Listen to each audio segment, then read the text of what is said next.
François Albert, c'est vous qui allez commencer. Vous êtes chargé de mission à l'association Migado. Vous animez en partenariat avec l'établissement public territorial du bassin Charente, le Centre régional d'expérimentation aquacole appliquée, la cellule migrateur Charente-Seudre, pour mettre en place en œuvre un programme commun d'action de sauvegarde des poissons migrateurs. Et vous allez nous parler des essais de piégeage que vous avez initiés en 2013 avec des engins passifs qui reproduisent les habitats artificiels.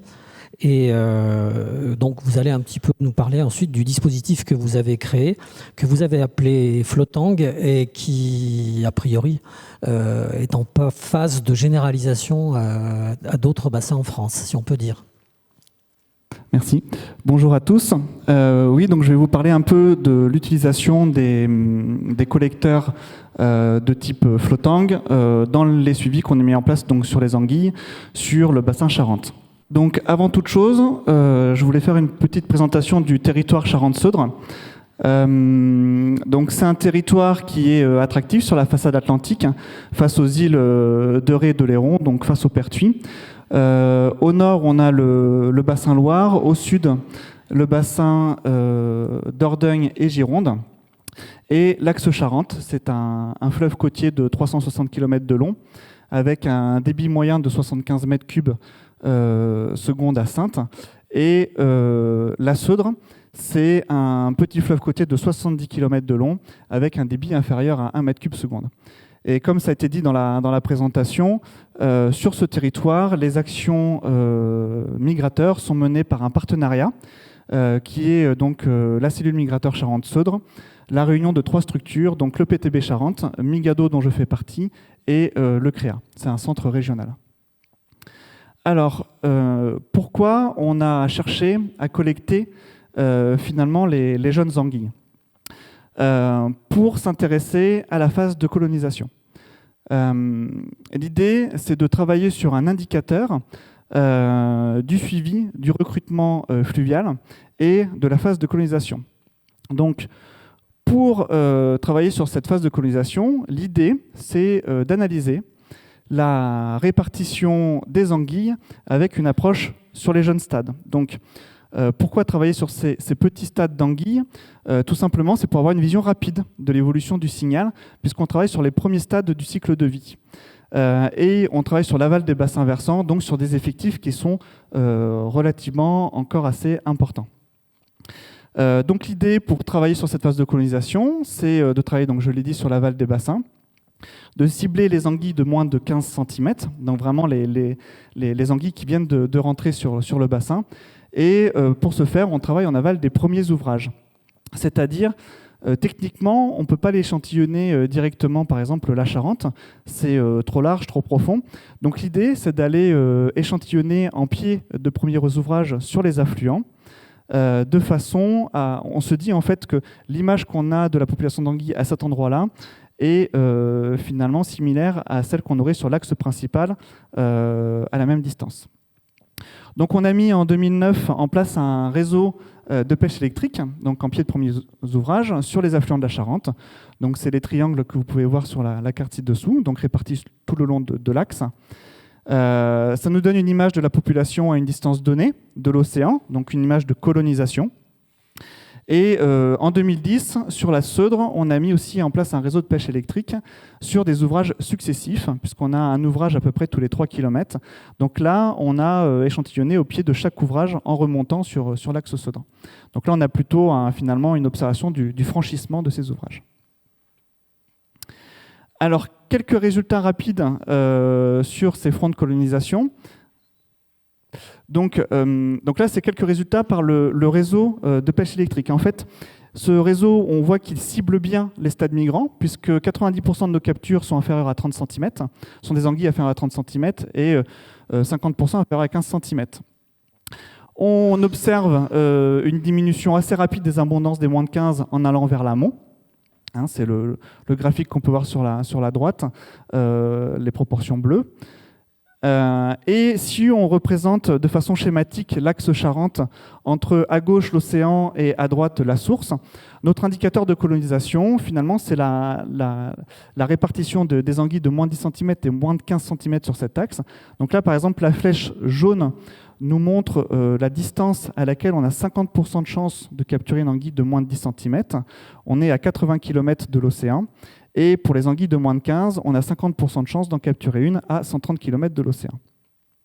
Et au fur et à mesure qu'on a renouvelé notre réseau de pêche électrique, on s'est rendu compte qu'on avait un ralentissement de la colonisation dans cette zone-là, à partir des 100 km de l'océan, et on a eu le besoin de densifier finalement notre réseau de suivi dans ce secteur. Le problème, c'est qu'on n'a pas trouvé finalement de secteur à prospecter à l'électricité, puisqu'il faut des milieux assez particulier quand même pour pouvoir aller tout simplement prospecter à l'électricité. Et donc, on a essayé de développer un outil simple pour suivre les anguilles de moins de 15 cm. Donc c'est comme ça qu'on a testé différentes choses, dont un collecteur qu'on a appelé Flottang. C'est ce que je vais vous présenter sur cette diapo. L'idée, c'était de rechercher donc un outil de capture de ces petites anguilles. On a confronté finalement les captures d'engins passifs, reproduisant des habitats artificiels qui sont susceptibles d'offrir finalement une cache pour les anguilles. Et nous, en venant prélever finalement cet engin passif, on piège les anguilles en même temps. Alors, on a réalisé ça en 2013-2014. On a testé 5 techniques différentes donc par la cellule migrateur Charente-Saudre avec l'appui et l'avis de l'IRSTEA. On a testé 4 collecteurs lestés, donc différents fagots de différentes matières, en sarment, brande, du plastique, des herbiers plastiques aussi, et donc un collecteur flottant qui est une géogrille plastique qui est utilisée en fait tout simplement dans la protection et le talutage des berges.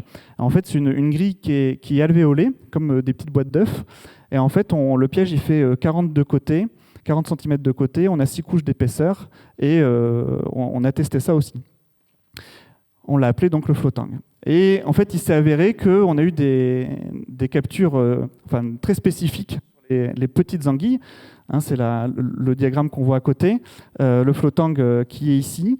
On capture vraiment des petites anguilles. C'est lui qui a eu le meilleur succès de capture. Finalement, pour la pose, eh bien, on s'affranchit de la hauteur d'eau, puisqu'il est flottant. Pour la récupération, pareil, on peut le poser dans différents milieux de salinité. Il est simple à concevoir, peu coûteux et maniable. Donc, on est parti finalement sur ce dispositif-là pour densifier notre réseau de suivi sur l'axe Charente. Juste pour apporter un peu plus d'éléments sur ces résultats, on a depuis analysé à nouveau les résultats de capture sur les campagnes où on a utilisé le Flottang donc en 2017-2018. Ça représente un total de 349 poses de Flottang et 965 anguilles capturées. Et quand on regarde ça, on voit que, alors sur le graphe on voit assez mal, mais ça cible vraiment les moins de 15 cm. On a des captures supérieures à 15 qui sont très rares et aucune capture au-dessus de 25 cm. Et la classe de taille la plus abondante, on est entre 6 et 8 cm. Donc nous, ça répond pleinement finalement à l'objectif qu'on voulait, c'est-à-dire de pouvoir aller chercher cette info de présence sur les petits stades.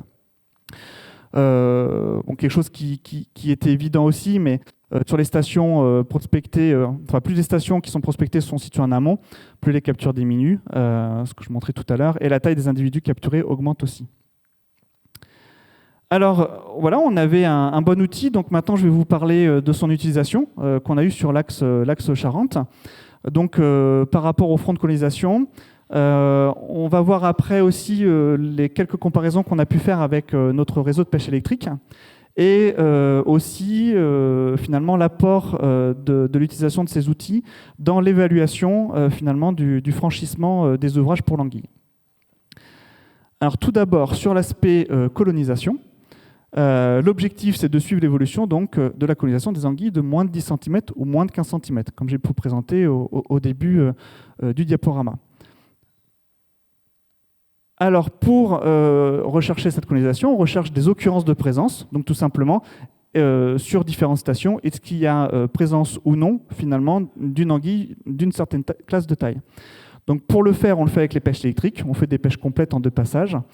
et ou donc l'utilisation de flottang qu'on pose principalement sur des secteurs d'accumulation, donc au pied d'ouvrage, et sur des zones préférentiellement où il y a du courant. Je reviendrai tout à l'heure sur ces aspects attractivité par rapport à la pose du flottant. Alors, dans notre réseau de pêche électrique, si on considère que les pêches, on a une station tous les 20 km de l'axe Charente.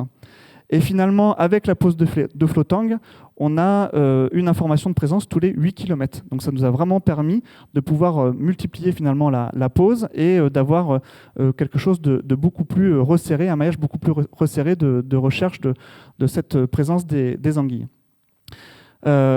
Quelques résultats ici. Donc, par exemple, en 2017, si on s'intéresse aux anguilles de moins de 10 cm, on avait 50% de chance d'en trouver une à 137 km de l'océan en considérant que les pêches électriques, contre 133 en utilisant les pêches électriques et les flottangs. En 2019, si on considère que les pêches électriques, on était à 93 km de l'océan donc pour les anguilles de moins de 10 cm, et 125 km si on considérait les pêches plus les flottangs. Donc tout simplement, ça nous montre que cette limite, cet indicateur finalement qu'on utilise, la D50, peut être différente suivant les années, avec une D50 plus importante avec les pêches qu'avec les flottangs, ou inversement, donc en 2019. Simplement, l'apport des flottangs nous permet d'avoir des limites de répartition qui sont plus proches de la réalité et plus robustes sur l'axe. Et aujourd'hui, on ne pose plus des flottangs sur tout l'axe Charente, mais on a vraiment ciblé finalement la zone à fort enjeu, c'est-à-dire là où on a finalement l'inflexion de notre indicateur, c'est-à-dire le moment où on sait qu'on va avoir notre limite de répartition. C'est ici où on renforce du coup la pose de flottang pour avoir des résultats plus robustes. Quelques informations sur les conditions environnementales de pose. En fait, on a profité de nos manips pour répartir des poses de flottang à différentes distances de l'ouvrage. Donc on les a posées par paire, en pied d'ouvrage, puis plus en aval, à 3 largeurs d'ouvrage, puis 6, puis 12, etc. Pour voir un peu comment se comportait finalement la colonisation des anguilles sur les différents pièges. Première chose que cette manip nous a donné, c'est que sur l'exemple ici de la Seugne ou sur l'exemple de 3-12 sur la Seudre, en fait, l'histogramme représente le niveau de capture.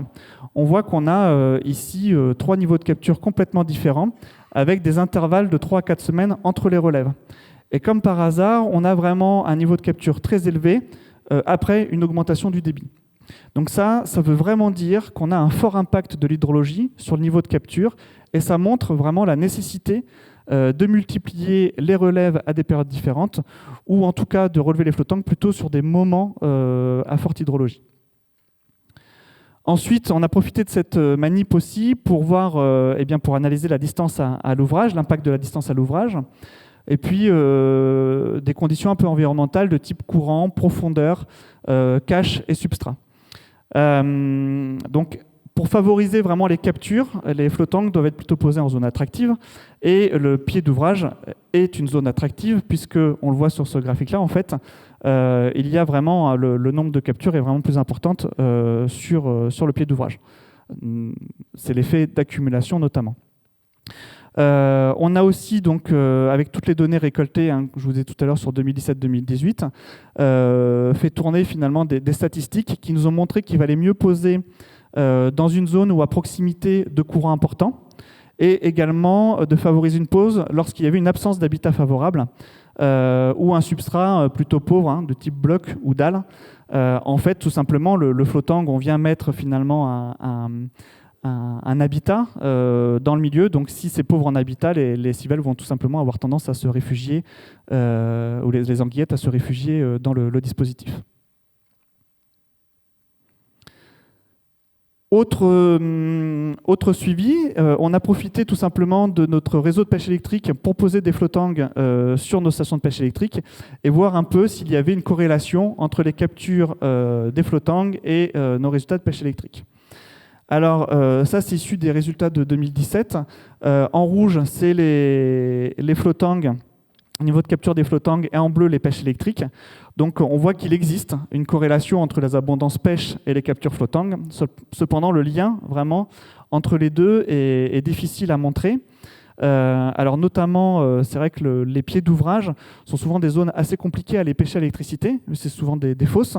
On est peu efficace, donc le lien est difficile à montrer, peut-être aussi pour ces raisons-là.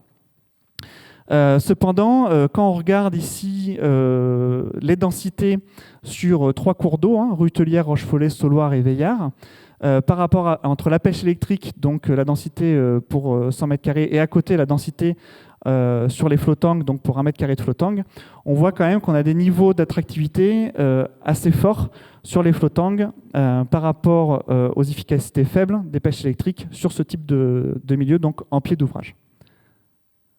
Donc là, l'idée, c'est de poursuivre les analyses. Ce sera notamment ce dont je vais discuter dans la dernière diapo, avec d'autres résultats de pêche électrique qui sont menés aussi sur la Garonne, la Dordogne et le canal des Étangs, donc en Gironde. Autre point important, je vous avais déjà montré ce graphique au début de la présentation. En fait, très rapidement, en allant vers l'amont, on a une proportion des anguilles de moins de 15 qui réduit, qui diminue assez rapidement. Et donc ça implique aussi qu'il faut multiplier finalement les relèves de flottangs en allant vers l'amont pour avoir plus de chances de capturer des anguilles de moins de 15 cm. Voilà, dernier point sur l'utilisation du flottang sur le bassin Charente. Ça a été de travailler sur la réflexion autour d'un indice finalement d'accumulation pour évaluer la transparence des ouvrages. L'idée, c'est de se dire finalement, en posant 3 flottangs en pied d'ouvrage, on va aller capter finalement la zone qui est soumise à l'effet d'accumulation par l'ouvrage. Et en allant chercher la présence des anguilles plus en aval, donc là on est parti sur une pose de 3 flottangs en aval à 10 largeurs de cours d'eau, on considère qu'on est plutôt sur une zone de flux. En partant du principe que sur l'axe on a une répartition homogène finalement du flux migrant d'anguilles, et qu'à partir du moment finalement où on vient mettre un barrage, on crée un obstacle avec une zone d'accumulation. Et l'idée, c'est tout simplement de faire le ratio de capture entre ce pied d'ouvrage et finalement cette zone de flux plutôt en aval de la zone d'accumulation. Alors là, j'ai présenté que quelques résultats, il y a eu pas mal de travaux autour. En 2017-2019, j'ai fait une comparaison entre les différents cours d'eau. En gros, notre ratio, plus on s'approche de 1, et plus l'ouvrage serait bloquant pour le franchissement des petites anguilles. Là, par exemple, sur Rutelière Rochefollet, on a à peu près les mêmes résultats entre 2017 et 2018. Et on voit dessous les photos des ouvrages. Ce sont des ouvrages qui sont plutôt bloquants, surtout sur Rochefollet. Sur la Seugne, la troisième photo sur la droite, en 2017, on avait un indice qui était de 0,83 et on est passé à 0,22 en 2019. Voilà, on a eu l'information que le propriétaire, quand on a été faire la relève en 2019, en fait, ça faisait plusieurs jours que les vannes du moulin étaient grandes ouvertes. Il y avait un contournement possible sur la droite aussi. Et là, par rapport à la photo, c'est un peu trompeur parce qu'il n'y avait plus du tout de chute à l'aval. Donc, il y a probablement eu un franchissement possible. Et pour les 2 autres cours d'eau, donc là, on est au niveau de 1, c'est des ouvrages qui sont aussi bloquants. Donc voilà une idée, une idée d'utilisation aussi de ces flottangs. Donc toutes ces données, tous ces résultats qu'on a été amené à récolter sur le bassin Charente, ça vient alimenter finalement des travaux pour la définition de modalités d'utilisation du flottang. Dans le cadre d'une action qui est soutenue par l'AFB dans le cadre d'une convention qui a été signée donc, pour 3 ans, 2016-2018, avec l'IRSTEA, et un groupe d'acteurs locaux, donc sur le Grand Sud-Ouest, avec donc nous de la cellule, l'association Migado sur Garonne-Dordogne, la Fédération de pêche 33 et puis un syndicat de bassin, l'UNIMA. a été suivi des axes ateliers littoraux pendant 3 années. Donc le canal du Porge en Gironde, le canal de Char en Charente-Maritime et 25 stations en rivière, dont le réseau de pêche électrique dont je vous ai parlé précédemment. L'objectif de ce travail, c'est de voir quelle est la sélectivité des différents matériaux utilisés. Donc, pour la conception des flottangs, donc nous on a utilisé un matériau qui s'appelle le MacMat, mais il en existe d'autres qui ont été testés là, notamment par exemple l'Ancamat. Bon, voilà. De travailler sur le positionnement entre la pose en surface, la pose en fond.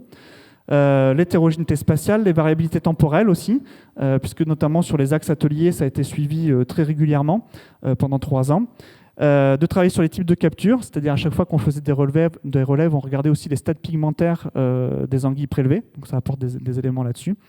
Et puis de fournir aussi quelques notions de descripteurs ou d'indices pour interprétation, comme j'ai pu le faire précédemment avec l'indice d'accumulation, par exemple, au pied des ouvrages. Il y a un rapport qui a été rédigé, qui est en cours de validation. L'idée, c'est qu'on sorte une petite plaquette présentant ça et probablement de réunir un atelier spécifique pour échanger de ces résultats sur le premier semestre 2020. En conclusion, dernière diapositive sur les limites et bilans. Nous, sur le bassin Charente-Seudre, la pose de flottang nous permet de renforcer notre recherche du front de colonisation et ça fonctionne.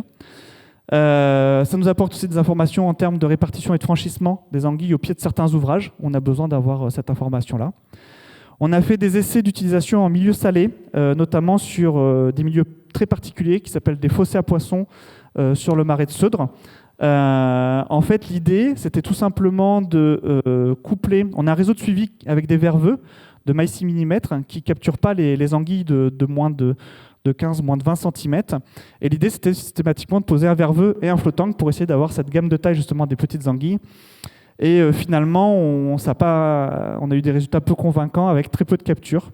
Donc là, on n'a pas on ne sait pas pourquoi, mais bon, voilà, je voulais vous en faire part. Donc, ce qu'il faut retenir de ce que je viens de vous présenter, c'est que le flottang sélectionne les jeunes anguilles en migration pour maximiser les chances de capture sur les stations amont. Et ça, c'est très important. Il faut augmenter le nombre de pièges utilisés ou faire des relèves répétées.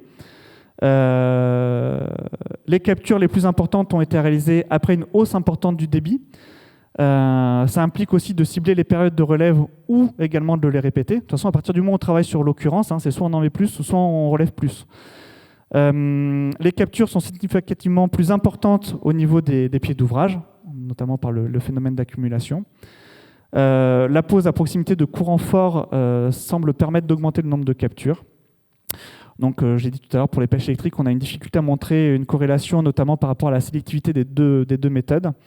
Et l'indice d'accumulation montre des résultats qui sont cohérents pour le moment. Voilà, vous avez mes coordonnées là-haut et le nom des collègues de la cellule migrateur avec qui on a fait la présentation, donc Audrey Postic-Pivus de l'EPTB Charente et Éric Buard du CREA. Je vous remercie.